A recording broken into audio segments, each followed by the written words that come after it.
Good morning everyone. మీకు sixth సెమ్లో marketing ఒక subject. మీరు సిలబస్ ముందే చూసి ఉండొచ్చు. సో ఫస్ట్ మార్కెటింగ్ గురించి తెలుసుకునే ముందు ఫస్ట్ మార్కెట్ గురించి తెలుసుకోండి. So what is market? Market అంటే ఏంటి? సో మనకి జనరల్గా మార్కెట్ అంటే తెలుసు.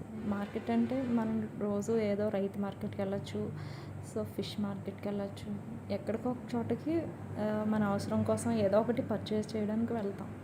సో అంటే అక్కడైతే బయ్యర్స్ సెల్లర్స్ ఒకే చోట కలుస్తారో ఆ ప్లేస్నే మనం మార్కెట్ అని పిలుస్తున్నాం. సో యాక్చువల్గా ఈ వర్డ్ ఎక్కడి నుంచి వచ్చింది? Market is originated from the Latin word మర్కాటస్, which means place where business is conducted.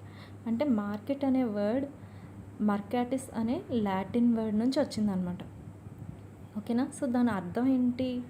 ఎక్కడైతే వ్యాపారం జరుగుతుందో ఆ ప్లేస్ని మార్కెట్ అని పిలుస్తాం అనమాట.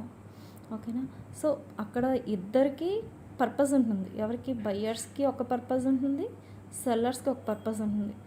అక్కడ బయ్యర్ అవసరాన్ని సాటిస్ఫై చేయడం కోసం సెల్లర్ ప్రోడక్ట్ని అమ్ముతాడనమాట. ఎందుకు? దేనికి? మనీకి. అంటే ప్రతిఫలాన్ని ఆశించి సెల్లర్ బయ్యర్కి ఏదో ఒక వస్తువుని అమ్ముతాడు ఇక్కడ మార్కెట్లో. Okay, next what is market అంటే ఏంటో చూసాం కదా. ఇప్పుడు మార్కెటింగ్ అంటే ఏంటో చూద్దాం. అమ్మకాలు కొనుగోలు జరిగే ప్లేస్ని మార్కెట్ అనుకున్నాం కదా. అదే ప్రాసెస్ రెగ్యులర్గా జరిగితే దాన్ని మార్కెటింగ్ అని అంటాం.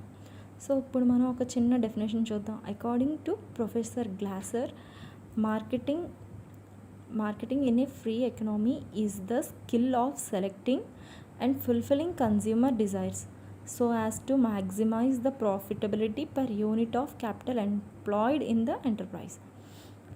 Skill of selecting and fulfilling consumer desires. Marketing అంటే ఏంటి?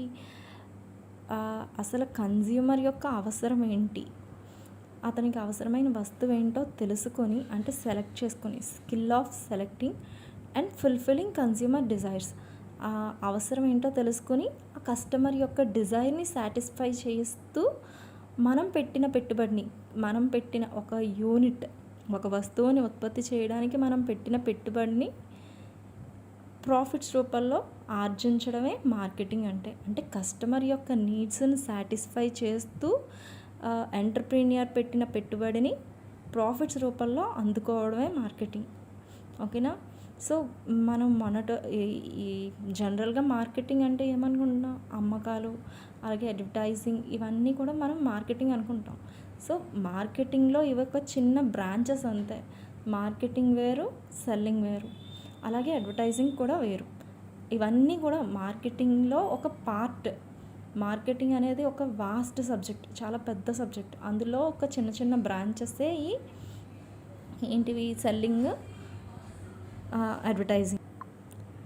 సో ఇప్పుడు మనం సెల్లింగ్కి మార్కెటింగ్కి మధ్య డిఫరెన్స్ చూద్దాం.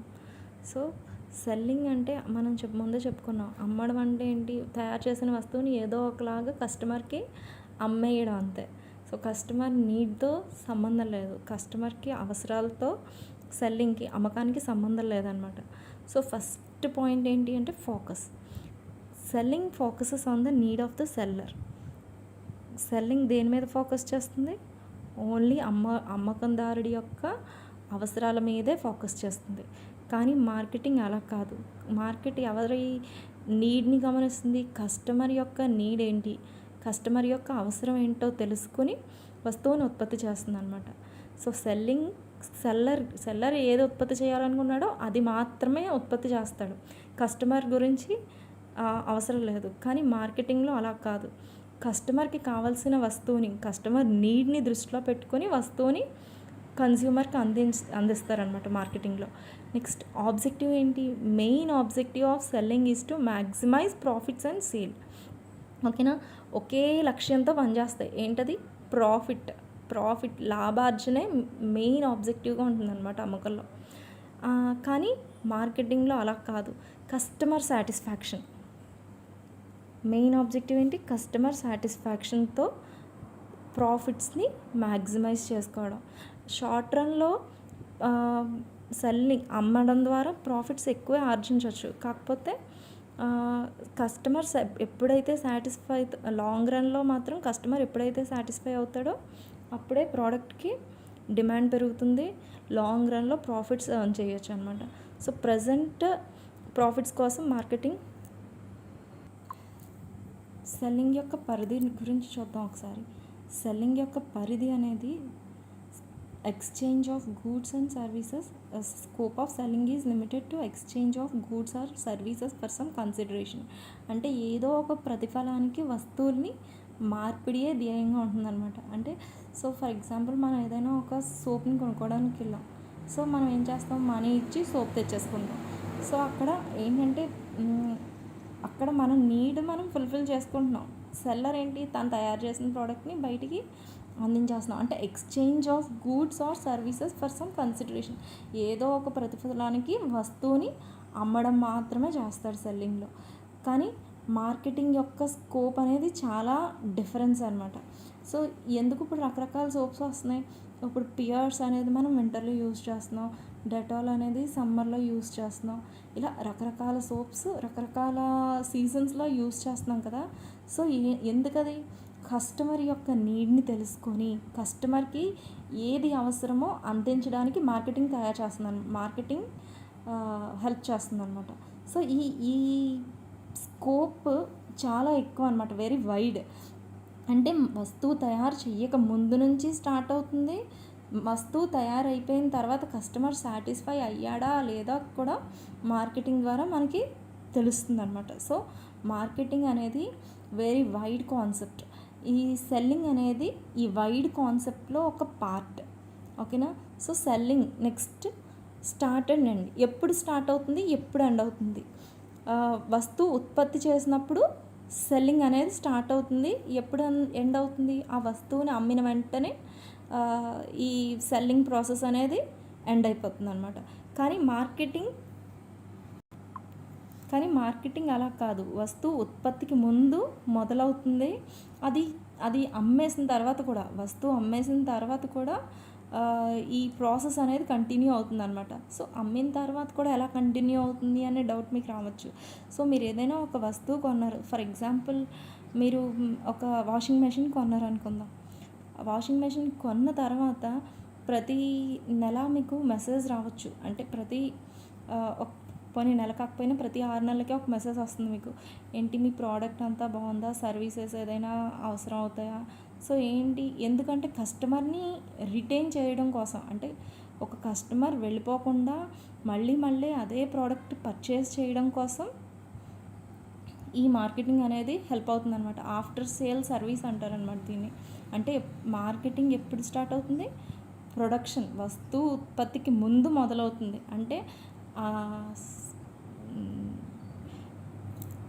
రీసెర్చ్ చేసిన దగ్గర నుంచి, అంటే కస్టమర్కి అవసరమైన వస్తువు ఏంటో రీసెర్చ్ చేసి ఫైండ్ అవుట్ చేసే దగ్గర నుంచి, అంటే ఇది ఉత్పత్తికి ముందే కదా. సో ఉత్పత్తి ముందు నుంచి మొదలవుతుంది, సరుకు అమ్మేసిన తర్వాత కూడా ఆ ప్రాసెస్ అనేది కంటిన్యూ అవుతుంది అనమాట. సో అందుకే దీన్ని లాంగ్ ప్రాసెస్ అనమాట. ఇది వెరీ వైడ్ కాన్సెప్ట్, దీని పరిధి అనేది చాలా ఎక్కువ ఉంటుంది. సో సెల్లింగ్ అలా కాదు, దాని లిమిటెడ్ స్కోప్ అనమాట. ఓన్లీ ఎక్స్చేంజ్ ఆఫ్ గూడ్స్కి మాత్రమే పరిమితం అయిపోతుంది. మనం ఫస్ట్ ముందు పాయింట్ చూసాం కదా, సేమ్ అదే. సో సెల్లింగ్కి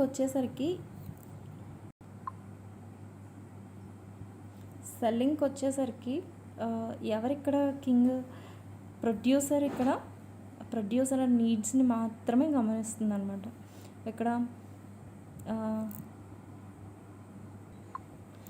ఇంపార్టెన్స్ ఎవరికి, ప్రొడ్యూసర్కే ఇంపార్టెన్స్. ఓకేనా. సో ఇక్కడ మాత్రం అలా కాదు, కన్జ్యూమర్కి, వస్తువుని ఎవరైతే వినియోగించుకుంటున్నారో వాళ్ళకి ఇంపార్టెన్స్ ఇస్తారనమాట. అంటే ఇక్కడ ఉత్పత్తిదారుడు రాజు అయితే ఇక్కడ వినియోగదారుడు రాజు. ఓకేనా. Next demand. It assumes demand for the product. అంటే మనం తయారు చేసిన వస్తువుకి డిమాండ్ ఉంటుందనే ఊహలో వస్తువుని తయారు చేస్తారనమాట. కానీ ఇక్కడ అలా కాదు. Creating by producing product according to needs of the customer. కస్టమర్కి ఏది అవసరమో ఆ ప్రోడక్ట్ని ప్రొడ్యూస్ చేసి ఇస్తామన్నమాట.